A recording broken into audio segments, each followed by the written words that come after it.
C'est fort un peu, hein? Non? Ah, c'est moi qui reçois fort alors. C'est les retours, d'accord. Parce que j'ai l'impression de m'entendre beaucoup.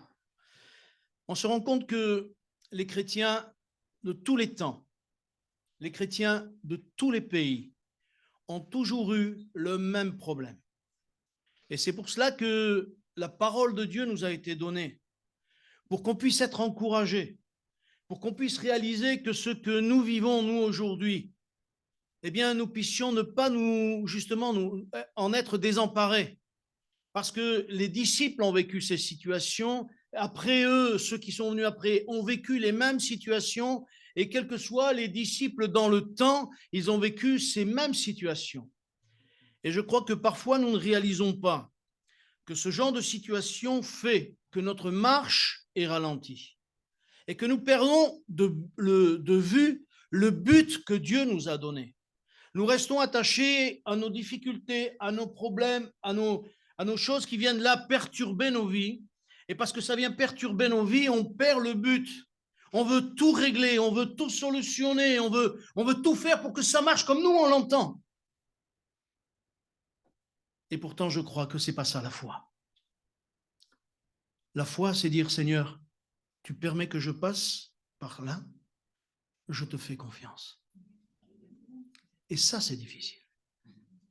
Parce que la foi, on l'a dans les lèvres et dans nos cœurs, elle est vacillante.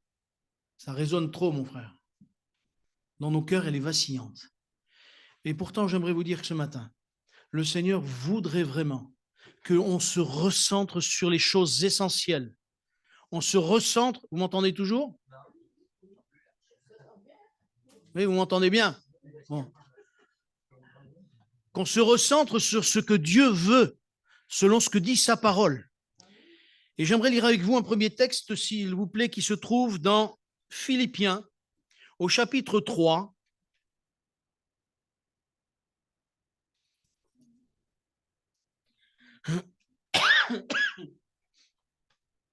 Et le verset 1.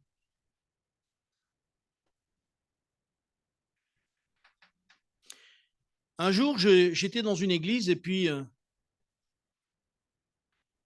je venais de prêcher. J'étais en train de sortir du culte et je saluais les gens. Et il y a une personne que je connaissais qui est venue vers moi qui m'a dit « Mais tu prêches toujours la même chose, toi. T'en as pas marre ?» Je suis un peu tombé de haut, je n'ai pas compris. Mais en fait, je me rends compte que, et on va le lire là tout de suite, l'apôtre Paul et l'apôtre Pierre disent ceci, verset 3, chapitre 3, verset 1er. On va le lire ensemble dans Philippiens. Il dit « Au reste, frères, mes frères, réjouissez-vous dans le Seigneur. » Et écoutez bien, je ne me lasse point de vous écrire les mêmes choses. Et pour vous, cela est salutaire. Comment ça se fait qu'il va dire ça, l'apôtre? Pourquoi il est écrit de ne pas être des auditeurs oublieux? C'est pour ça que l'apôtre a écrit ça. Parce que nous avons tendance à être des auditeurs oublieux. Comme je le dis souvent, est-ce que vous vous rappelez déjà la semaine dernière ce que j'ai prêché? Est-ce que tu l'as écrit? Ben voilà. Faut pas me la jouer. Ah, en plus, elle a révisé. Vous voyez, elle a révisé en plus. Mais c'est bien, c'est très bien. C'est très bien. Parce que c'est le moyen de ne pas oublier. Mais ceux qui ne l'ont pas écrit, est-ce que vous vous rappelez? Vous voyez ce que je veux dire? C'est pour ça que l'apôtre Paul dit « Je ne me lasse pas de vous écrire les mêmes choses ». Et je crois que nous avons besoin de repasser dans nos cœurs toutes ces choses que nous lisons, toutes ces choses que nous entendons. C'est aussi pour ça que Dieu nous a laissé sa parole, pour que nous puissions justement être nourris régulièrement, pour que notre foi soit renouvelée, pour que notre amour pour lui soit renouvelé, pour que notre consécration soit renouvelée, parce que nous sommes des auditeurs oublieux et que nous avons toujours tendance à faire autre chose que ce que Dieu nous demande. Mes frères et sœurs, nous avons besoin de nous recentrer régulièrement, de revenir. Vous savez, comme les bateaux, il faut qu'ils remettent le gouvernail, non, le compas. Le gouvernail, c'est pour diriger, mais le compas, c'est la direction. Hein? Le sextant, voilà, il y a le sextant, il y a, là je ne trouvais pas la boussole, il y a tout ça qui nous recentre un petit peu. Nous avons besoin, la parole de Dieu est une boussole, pour savoir comment nous devons, parce que les événements viennent et risquent de venir encore. Notre vie n'est pas finie. Je parlais hier soir avec un cousin qui est pas loin de mon âge. Il me dit, comme le temps, il est vite passé. Je dis, oui, hier encore, tu avais 20 ans. Il me dit, oui, c'est ça. Mais c'était hier. Mais le temps, il est vite passé. Et nous, nous perdons du temps. Nous perdons du temps. Au chapitre 3 de Philippiens, toujours, et à partir, s'il vous plaît, du verset 12. L'apôtre Paul dit ceci, « Ce n'est pas que j'ai déjà remporté le prix ou que j'ai déjà atteint la perfection, mais je cours pour tâcher de le saisir, puisque moi aussi j'ai été saisi par Jésus-Christ. Frère, je ne pense pas l'avoir saisi, mais je fais une chose, oubliant ce qui est en arrière et me portant vers ce qui est en avant, je cours vers le but pour remporter le prix de la vocation céleste de Dieu en Jésus-Christ. Amen. Si on regarde aux choses passées, mais on ne va pas s'en sortir. Si on regarde à nos échecs, on ne va pas s'en sortir. Si on regarde à nos déceptions, on ne va pas s'en sortir. C'est pour ça que l'apôtre Paul dit, je cours sans regarder en arrière. Je cours pour aller de l'avant. Je cours pour aller plus vers Dieu. Il ne dit pas je marche, il dit je cours. Il court. Parce que il sait très bien que si nous ne faisons pas tout pour que réellement notre cœur soit toujours attentif à ce que Dieu veut, comme je l'ai dit tout à l'heure, on se laissera vite détourner. Bien sûr, il y aurait des tas de raisons, et je pourrais vous en citer, mais ce n'est pas la peine, parce qu'en citant ce que je vais citer, peut-être qu'il y en a qui vont se sentir visés, alors que je ne cherche pas à les viser, mais c'est des choses qui sont les choses de la vie courante, et qui nous blessent, et qui nous font mal, et qui nous font revenir en arrière des fois. C'est pour cela que certaines fois, on se rend compte qu'il y a des chrétiens qui ont pris le baptême, qui se sont engagés, et puis un jour, ils sont tout pleins de découragement, et ils repartent en arrière. Et ils disent, non, mais je vais voir ailleurs, parce que je vais voir dans le monde, je fais ce que je veux, j'oublie dans ma tête, j'oublie. Oui, mais oublier dans sa tête, ça ne veut pas dire que dans l'éternité, tu vas pas être confronté à quelque chose de réel. Parce que dans l'éternité, on va te confronter à nous-mêmes et à Dieu qui va nous juger. C'est pour cela que les gens ne réalisent pas toujours. C'est pour cela qu'il nous faut recentrer les choses pour que nous ne puissions pas louper le but. L'apôtre Paul dit ceci, ce n'est pas que j'ai déjà remporté le prix. Pourtant, l'apôtre Paul, c'est une pointure. Hein. C'est lui qui a monté toute la parole de Dieu, si je peux dire tout le Nouveau Testament, toute la doctrine du Nouveau Testament. C'est lui qui l'a bien détaillé parce qu'il connaissait en tant que pharisien, il connaissait la parole. Et il a compris, le Saint-Esprit a ouvert son esprit pour qu'il puisse bien l'établir, pour que nous puissions la comprendre.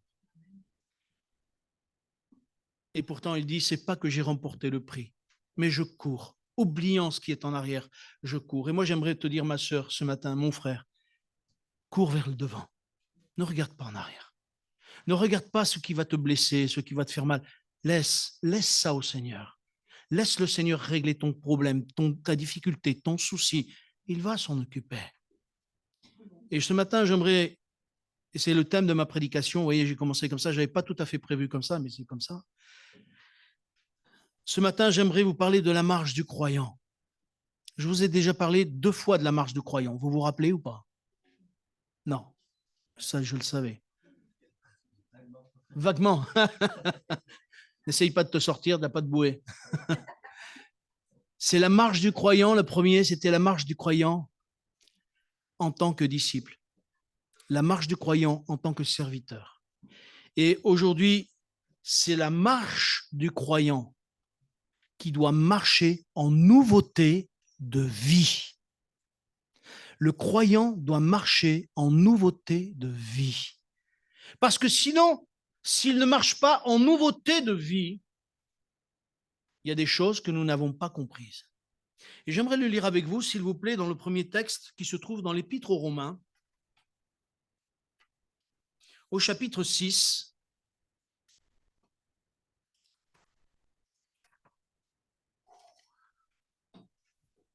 Au chapitre 6 de l'Épître aux Romains.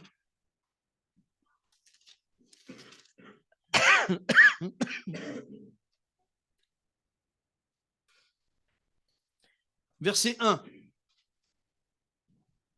Il est écrit, que dirons-nous donc? Chapitre 6, verset 1, tout le monde y est? Oui. Que dirons-nous donc? Demeurerions-nous dans le péché afin que la grâce abonde? Loin de là.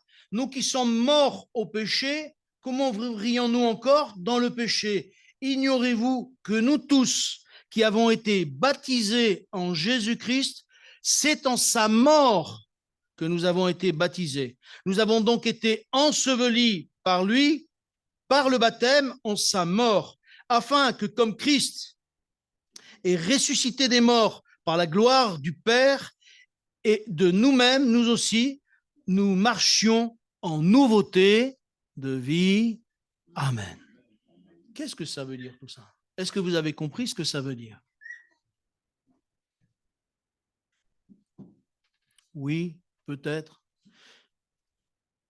La Bible, quand on lit ce passage, on ne pourrait pas toujours comprendre. Mais on se fait baptiser, et quand on se fait baptiser, les pasteurs disent souvent, la vieille nature, elle reste au fond de l'eau. Ce n'est pas le bonhomme qui reste au fond de l'eau, hein. Lui, on le sort de là. Parce que de la même manière que Christ est mort, c'est ça que ça veut dire. Christ est mort pour que justement nous puissions vivre. Mais nous, si nous voulons revêtir Christ, et on y reviendra, il faut que nous puissions mourir dans le baptême, si je puis dire, dans le baptistère. Notre vieille nature meurt. Et lorsque nous sortons, c'est une nouvelle créature qui sort. Pour une nouvelle vie. Parce que sinon, si nous n'avons pas cette nouvelle vie, ça ne veut rien dire. Si nous continuons à vivre dans le péché, si nous continuons à vivre n'importe comment notre vie chrétienne va-t-elle être épanouie? Comment Dieu va-t-il pouvoir agir en nous? Comment Dieu va-t-il pouvoir nous bénir? Il va le faire. Mais à un moment donné, il dira, bon, j'arrête maintenant. Parce que Dieu est patient. Dieu nous aime. Dieu voudrait qu'on aille de l'avant. Dieu voudrait qu'on ait une nouvelle vie. Est-ce que vous vous rappelez un passage ou non, je pense que... Excusez-moi. 2 Corinthiens 5, 17, ça vous parle?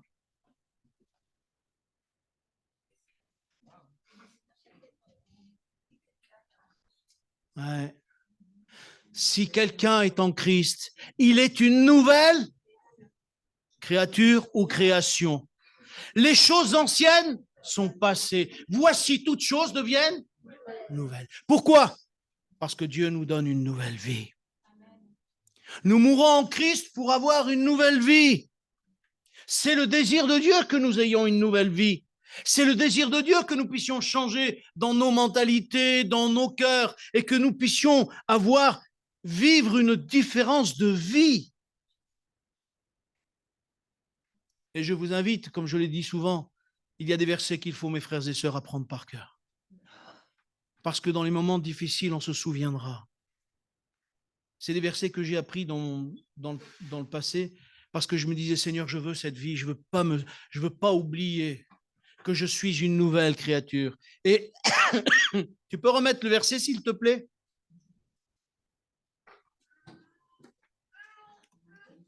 Il est dit, si quelqu'un est en Christ, il est une nouvelle créature. Les choses anciennes sont passées, voici toutes choses. Dans le texte originel, il est dit, sont en train de devenir nouvelles. Sont en train de devenir nouvelles. Je ne sais pas depuis combien de temps vous êtes convertis, mais il y a des questions à se poser. Est-ce que je suis une nouvelle créature? Est-ce que je suis en train de devenir une nouvelle créature? Est-ce que je vis une nouvelle vie? C'est ça que Dieu veut, que nous puissions vivre une nouvelle vie, que notre marche, elle soit toute nouvelle avec lui. Quand il est écrit pareillement dans Galates 2:20, ce n'est plus moi qui vis, c'est Christ qui vit en moi. Et si je vis maintenant dans la chair, je vis dans la foi au Fils de Dieu qui m'a aimé, qui s'est livré lui-même pour moi. Quel verset extraordinaire. Ce n'est plus moi qui vis, c'est Christ qui vit en moi. Mais quand est-ce que Christ va vivre en moi? Quand je vais dire, Seigneur, je veux vivre cette nouvelle vie. Je veux marcher d'une manière nouvelle.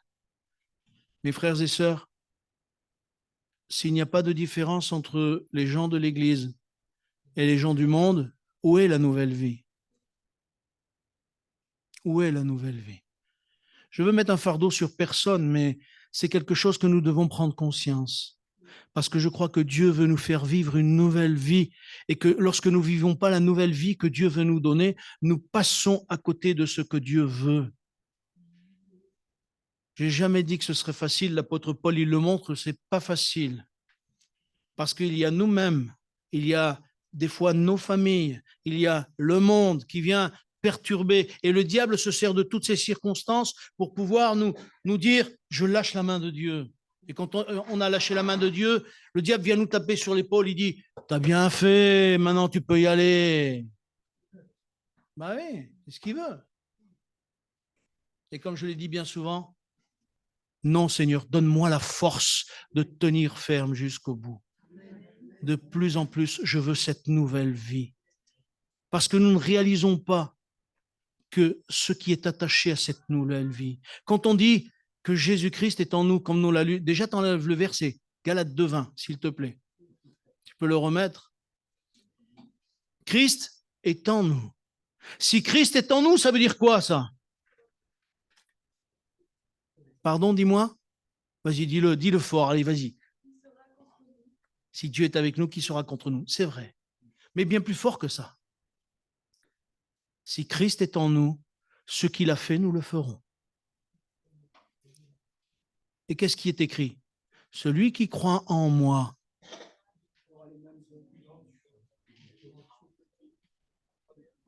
Eh oui, je n'avais pas prévu de le sortir, ce verset, mais c'est l'évangile de Jean, s'il te plaît. Chapitre 14, si ma mémoire est bonne. Je vais voir si elle est bonne. Ah. Verset 13. Non, verset 12. Jésus dit, en vérité, je vous le dis.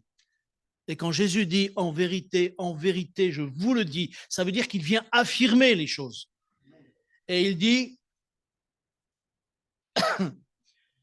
celui qui croit en moi fera aussi les œuvres que je fais, et il en fera de plus grandes parce que je m'en vais au Père. Mais dans quelles conditions? Non seulement parce que nous allons croire, mais aussi parce qu'il vit en nous. Et parce que nous avons décidé de vraiment marcher en nouveauté de vie comme Dieu nous le demande. Et si nous marchons en nouveauté de vie, alors des choses vont se passer. Si nous marchons en nouveauté de vie, la gloire de Dieu va descendre sur nous. Si nous marchons en nouveauté de vie, le Saint-Esprit va nous conduire. Et moi, je n'attends que ça. Seigneur, viens, conduis nos vies. J'aimerais que le Saint-Esprit conduise toute notre Église et vraiment qu'il visite chacun et qu'il y ait des guérisons, qu'il y ait des multiplications, qu'il y ait la gloire de Dieu au milieu de nous. Vous ne croyez pas que c'est possible? Vivons une nouvelle vie. Vivons de nouvelles vies. Alors, celui qui veut marcher en nouveauté de vie, il y a des choses qui vont se passer, qu'il va falloir qu'il fasse. Et j'aimerais voir avec vous quelque chose deux ou trois choses qui vont se passer ou qu'il va falloir que nous puissions mettre en œuvre. Parce que souvent, comme je le dis souvent, ça dépend de nous. Dieu a tout fait. Dieu a tout accompli. Il a donné Jésus. Maintenant, c'est à nous de faire le reste. Parce que Dieu veut avant tout notre autorisation. Colossiens, s'il vous plaît, au chapitre 3.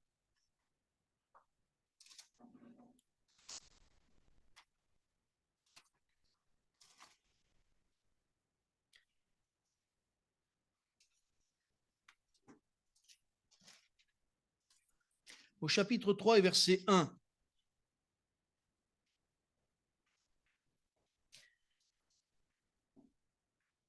comme je vous l'ai dit tout à l'heure, parce que nous sommes ressuscités avec Christ. Vous êtes d'accord avec ça? Nous sommes morts et ressuscités déjà en avance avec lui. Dieu nous voit déjà ressuscités avec lui. Et il est écrit au chapitre 3, verset 1, « Si donc vous êtes ressuscités avec Christ, cherchez les choses d'en haut, où Christ est assis à la droite de Dieu. Attachez-vous aux choses d'en haut et non à celles qui sont sur la terre, car vous êtes morts et votre vie est cachée avec Christ en Dieu. Amen. » Mais ça, c'est la condition. Tout ça, c'est à condition que nous puissions marcher en nouveauté de vie. Et pour marcher en nouveauté de vie, mes frères et sœurs, il faut chercher les choses d'en haut. Mais qu'est-ce que c'est que les choses d'en haut? Comment ça se fait que au travers de l'apôtre, il dit ça, rechercher les choses d'en haut? Je reviens à ce que je disais tout à l'heure. On a toujours tendance à s'arrêter aux choses sur la terre. Que nous puissions avoir une maison? Oui. Que nous puissions avoir une piscine? Oui. Que nous puissions avoir une Ferrari? Oui. Ouais, il y en a qui l'aura pas. Bien sûr qu'on n'en aura pas, mais on le sait. Mais une maison, c'est possible. Et c'est bien d'avoir une maison. Mais quel est le plus important? La maison ou le salut? Quel est le plus important? La maison ou la volonté de Dieu? Ça, on le dit maintenant. Imaginez que demain, on vous enlève la maison. On dit, maintenant, t'enlèves la maison. Si tu crois en Christ, je t'enlève la maison. Tu peux garder la maison, le jardin, la voiture. Ou tu dis, non, non, attendez, je vais réfléchir un petit peu. C'est comme ça que vous allez faire? J'espère que non. Lorsque nous serons en nouveauté de vie, nous ne serons pas attachés aux choses de la terre. Lorsqu'on cherche notre nouveauté de vie, la présence de Dieu en nous fait que nous sommes attachés aux choses du ciel là-haut. On n'attend que ça. On attend que ça. Seigneur, reviens. Pour ça, dans l'Apocalypse, il est dit, Maranatha, reviens. Reviens, Seigneur Jésus. Mais avant qu'il revienne, le Seigneur veut que nous puissions être des exemples. Le Seigneur veut que nous puissions briller de sa lumière. Le Seigneur veut se servir de nous pour que nous puissions être des témoins véritables. Et je tiens à vous dire que ce ne sera pas facile. Mais une chose est sûre, si nous cherchons à vivre en nouveauté de vie, et alors que nous allons rechercher les choses d'en haut, et nous allons voir ce que c'est rechercher les choses d'en haut. Parce que Dieu a fait le nécessaire, Dieu a fait l'essentiel pour que nous puissions rentrer dans cette vie nouvelle. Et moi, j'aimerais qu'on puisse tous y entrer dans cette vie nouvelle. Non pas seulement moi, parce que moi aussi, je recherche et je veux courir comme l'apôtre Paul pour rechercher cette vie nouvelle. Mais j'aimerais, mes frères et sœurs, que nous ayons tous un même cœur, une même âme, que nous puissions marcher tous d'un même pas, dans la même direction, d'un même pas pour avoir une nouveauté de vie. 2 Pierre, s'il vous plaît. Oui, ça va aller. 2 Pierre au chapitre 3.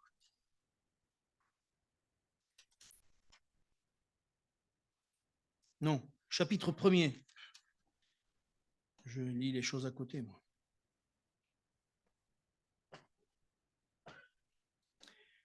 Vous allez voir, c'est des versets, ça, qui sont... Que ce matin, quand je les ai relus, pourtant je les ai lus, ces versets. Vous savez, des fois, on lit la Bible, on la lit, et puis à un moment donné, quand on la lit pour un événement spécial, ça nous saute aux yeux, dans l'esprit, dans le cœur. On dit, mais Seigneur, comment j'ai fait toutes ces années pour passer à côté? Et là, au verset 3 du chapitre 1, il est écrit, écoutez bien, sa divine puissance nous a donné tout ce qui contribue à la vie et à la piété. Sa divine puissance nous a donné tout ce qui contribue à la vie et à la piété. Je continue. Au moyen de la connaissance de celui qui nous a appelés à sa propre gloire et par sa vertu. Celle-ci nous assure de sa part la plus grande et les plus précieuses promesses, afin que par elle vous deveniez participants à la nature divine. Vous ne voulez pas être participant à la nature divine? Dieu nous a donné par le Saint-Esprit, la possibilité de devenir participant à sa nature divine. Quand ce matin encore j'ai lu ça, j'ai dit, Seigneur, mais on voudrait se mettre des gifles des fois pour dire, mais réalise, Dieu il nous a tout donné pour qu'on ait une nouvelle vie. J'aimerais vous dire, mes frères et sœurs, voulez-vous avoir la nature divine? Voulez-vous avoir une nouvelle vie? Voulez-vous que Dieu conduise vraiment toutes vos directions, vos pas? Il est dit encore, alors je ne vous parle pas des promesses, je ne vais pas décortiquer le texte parce que sinon demain on est encore là. Hein. Alors je vais aller vite quand même dans le texte. Il est dit, afin que vous deveniez participants à la nature divine en fuyant la corruption qui existe dans le monde par la convoitise. Vous avez remarqué qu'autour de nous, il n'y a que de la convoitise? Je recevais, vous savez, des fois, je regarde les informations sur mon portable, et il y a eu combien de personnes? Une centaine de personnes qui allaient gagner 1 million d'euros. Ah, je suis sûr que les gens se sont précipités. C'est moi qui vais le gagner. Ça, c'est la convoitise. Et en fait, ils ont gaspillé 2,50 €. Ils auraient mieux fait d'acheter un chewing-gum. Peut-être que ça servait plus.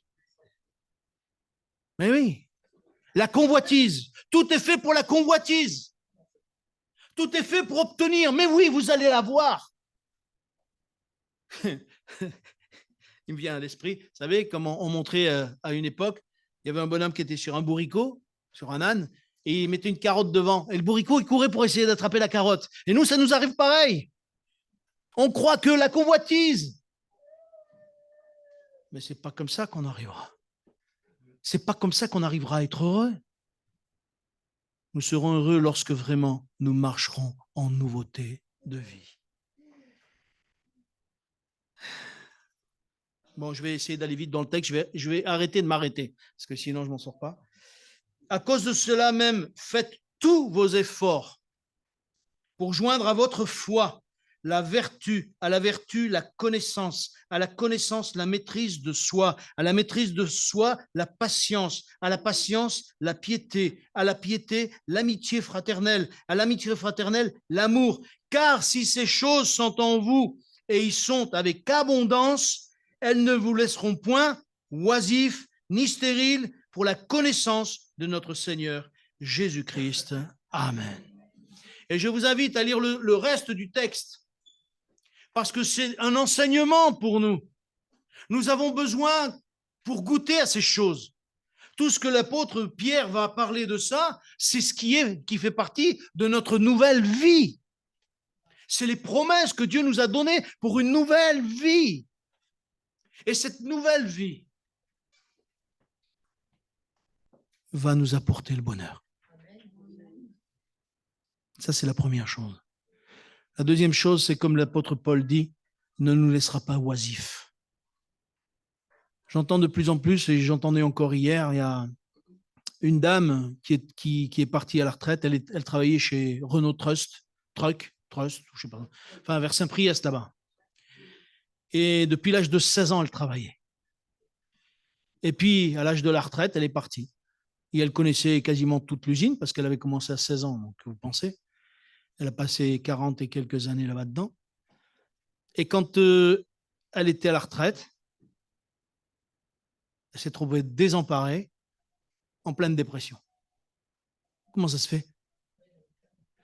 Mais parce que sa vie, c'était le trust, l'usine, Renault, quoi. Moi, j'aimerais vous dire, si notre vie, c'est Jésus-Christ, nous ne serons pas désemparés.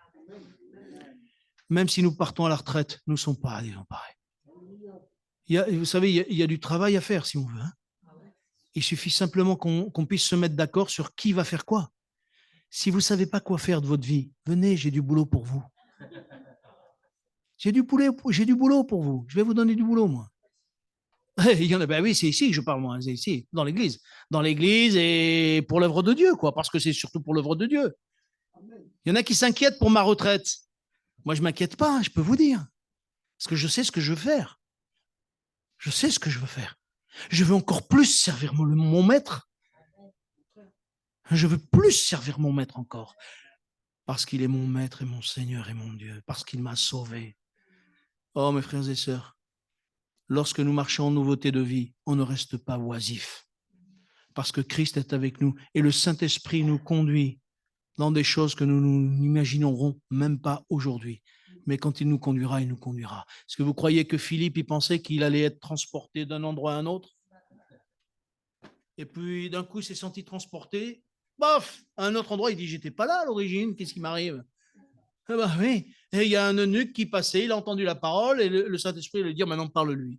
Ah ben, vous aimeriez pas vivre ça, vous? Amen. Mais pour vivre ça, il nous faut rentrer dans la nouvelle vie. Il nous faut vivre notre nouveauté de vie. Tout ça, c'est pour nous. Toutes ces promesses, c'est pour nous. Mais si c'est pour nous, pourquoi nous passons à côté? Pourquoi nous passons à côté? Qu'est-ce qui arrive? Changeons de voie. Revenons sur la voie de la nouvelle vie avec Christ. Et là, nous vivrons des choses que Dieu a préparées d'avance pour Givors. Puisque moi, je suis à Givors aujourd'hui. Donc moi, je regarde Givors. Et Vienne, Dieu bénira Vienne aussi. Parce que Dieu réserve aussi à Vienne quelque chose. Ma sœur, mon frère, est-ce que tu veux rentrer dans le plan que Dieu a préparé pour toi? Parce que ce n'est pas que pour l'Église, mais il le veut pour toi. Toi qui es là, mais toi qui es sur Internet aussi. Dieu a un plan pour toi. Mais pour y rentrer, il faut commencer à vouloir marcher en nouveauté de vie. Il y a autre chose à laquelle il faut que je vous parle, et ça aussi, c'est quelque chose qui va, excusez-moi, mais ça va nous coûter. Vous voulez bien qu'on lise dans Matthieu, s'il vous plaît, au chapitre 16 ?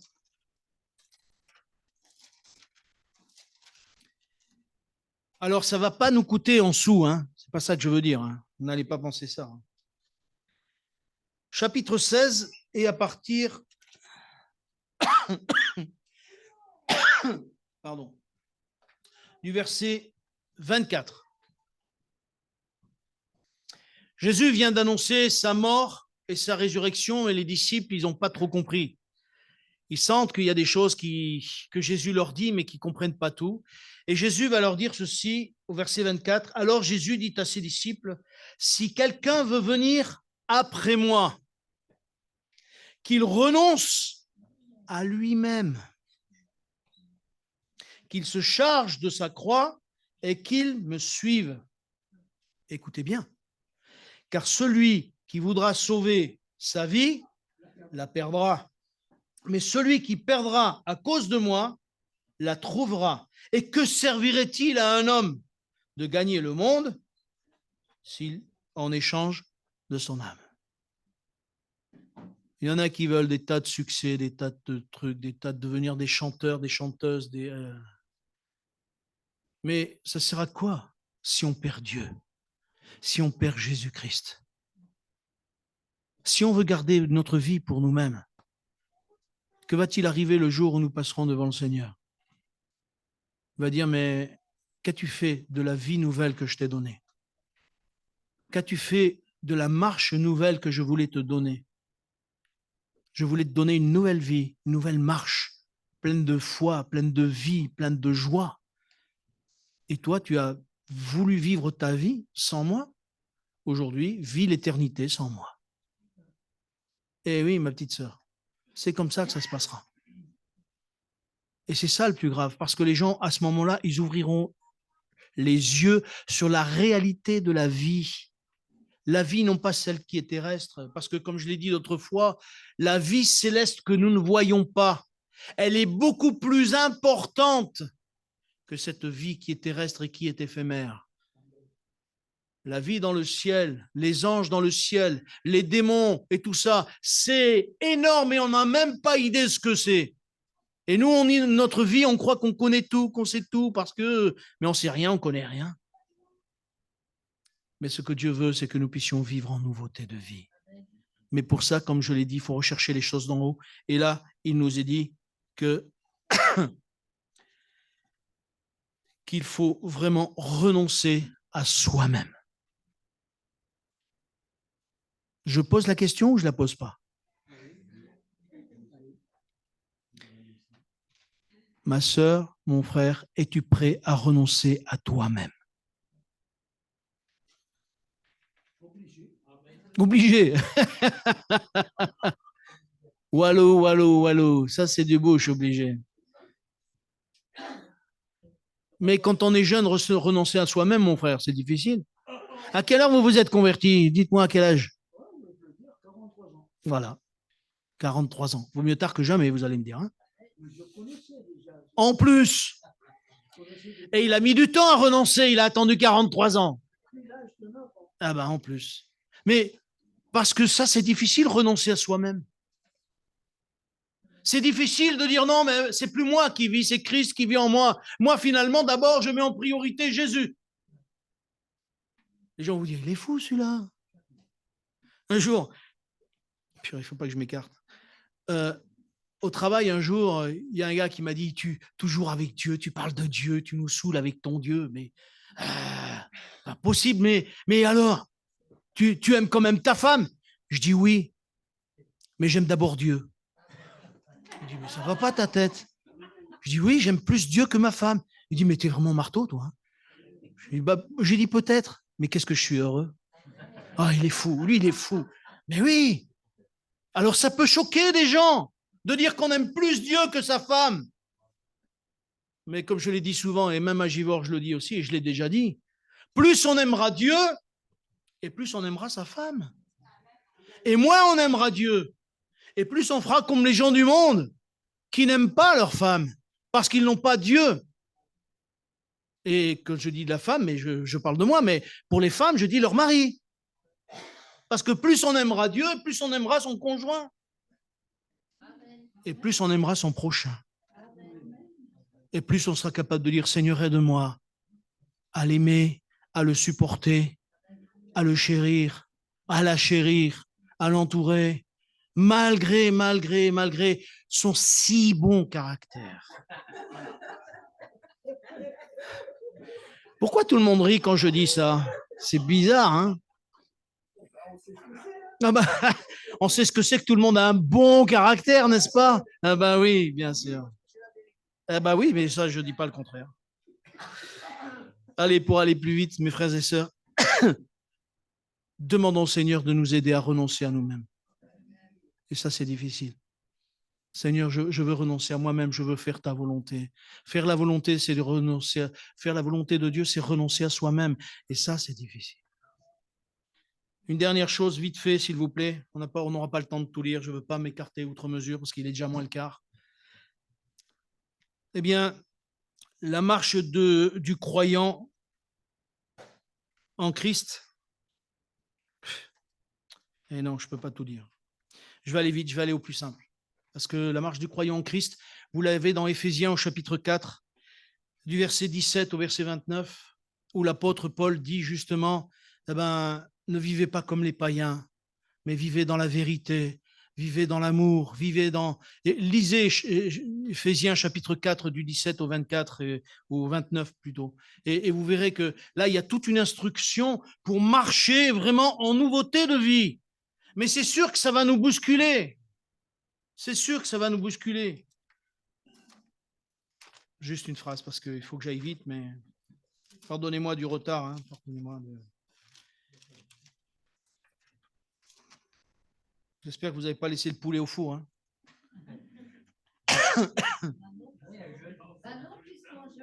Ah ben. Tout le monde est dans le même cas. Oh là là, on va se faire du bien si on reste tous aux jeunes là. On va se faire du bien. Hein.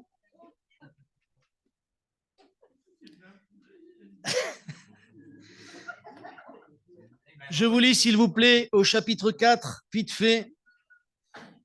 Voici donc ce que je dis, ce que je déclare dans le Seigneur. Vous ne devez plus marcher comme les païens qui marchent selon la vanité de leurs pensées. Ils ont l'intelligence obscurcie. Ils sont étrangers à la vie de Dieu à cause de l'endurcissement de leur cœur, ayant perdu tout sentiment. Ils se sont livrés au dérèglement pour commettre toute espèce d'impureté jointe à la cupidité. Mais vous, ce n'est pas ainsi que vous avez appris Christ.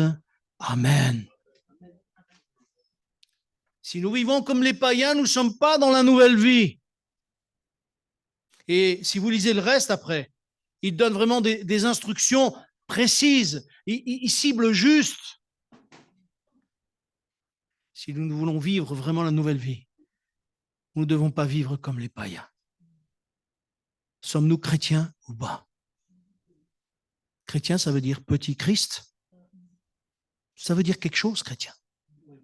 Ça veut dire quelque chose.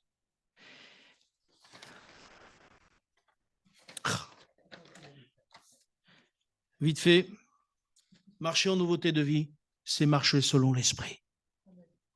Et marcher selon l'esprit, Galates 5, où il dit les œuvres de la chair, les œuvres de l'esprit. Si on marche selon l'esprit, eh bien, on n'aura pas des divisions, on n'aura pas des querelles, on n'aura pas tout ce qui est selon la chair dans Galates 5. Vous le lirez à la maison si vous voulez. Et vous allez voir qu'il y a une différence quand on vit selon l'esprit, si on marche en nouveauté de vie. On n'a pas envie de la querelle, on a envie de la paix, on a envie d'aimer son prochain, on a envie d'aimer son frère, sa sœur, son frère, même si des fois il me marche sur les pieds, mais je veux l'aimer quand même, parce que je veux vivre selon l'esprit, en nouveauté de vie. Marcher en nouveauté de vie, c'est marcher selon l'esprit. Dieu nous a tout donné. Il nous a donné le Saint-Esprit. Il nous a donné les promesses. Il nous a tout donné. Mes frères et sœurs, que nous ne puissions pas marcher à côté de ce que le Seigneur a prévu pour nos vies, pour nos familles. Parce que Dieu, c'est le Dieu de la famille. Et moi, je crois que Dieu peut changer toutes les choses qui aujourd'hui nous troublent. Parce que si Dieu est avec nous ici, nos familles, comme les abeilles, elles viendront. Qu'est-ce qui se passe? Qu'est-ce qui se passe? Qu'est-ce qui se passe? Et ce lieu-là, il sera trop petit. Parce que nous marcherons en nouveauté de vie. Amen. Seigneur, je veux te bénir et te remercier parce que ta parole est vivante et ton esprit est un secours extraordinaire. Qu'est-ce que je suis, moi? Rien. Et toi, tu me fais grâce. Alors je veux te louer et t'adorer de tout mon cœur. Et ma prière, elle est pour mes frères et sœurs qui sont là. Nous sommes ensemble une famille et je veux te prier pour chacun d'eux, chacune d'elles, afin que tu nous bénisses ensemble, afin que réellement nous soyons de ceux qui marchent en nouveauté de vie. Nous voulons glorifier ton nom. Nous voulons vraiment vivre, Seigneur, selon ton esprit. Aide-nous, s'il te plaît, et fais-nous grâce. Père, je te le demande, dans le nom de Jésus, que nous puissions vraiment vivre comme tu veux que nous vivions et rentrer dans les plans que tu as préparés d'avance. Père, je te le demande dans le nom de Jésus et je te dis merci. Amen. Seigneur vous bénisse.